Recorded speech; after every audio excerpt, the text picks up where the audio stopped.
When I read The War of Art by Steven Pressfield, it felt less like a book and more like a mirror being held up to my face. It forced me to confront something I'd been avoiding: resistance. That invisible force that shows up the second you sit down to create, to work, to pursue something meaningful. And the truth is, Pressfield makes it clear: resistance is universal. Everyone feels it. But the difference between those who create and those who don't is how they deal with it. He describes resistance as sneaky, relentless, and shape-shifting. It shows up as procrastination, self-doubt, fear, excuses, you name it. Ever sat down to work on a project and suddenly found yourself cleaning the kitchen instead? That's resistance. It's always there when the work is important, when it matters to you. And that's the key lesson. The more resistance you feel, the more important the thing you're avoiding probably is. Pressfield doesn't sugarcoat it. He calls resistance an enemy, and he treats creativity like a war. The solution? You show up like a professional. He draws this sharp line between amateurs and professionals. Amateurs wait for inspiration, for the mood to strike. Professionals show up no matter what: tired, uninspired, afraid.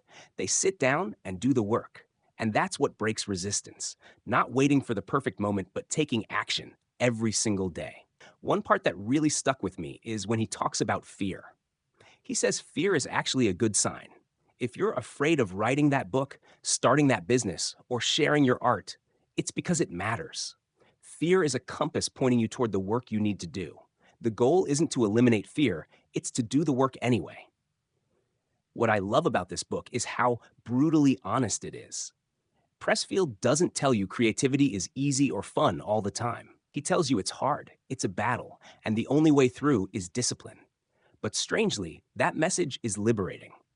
Because once you accept that resistance will always be there, you stop waiting for it to go away.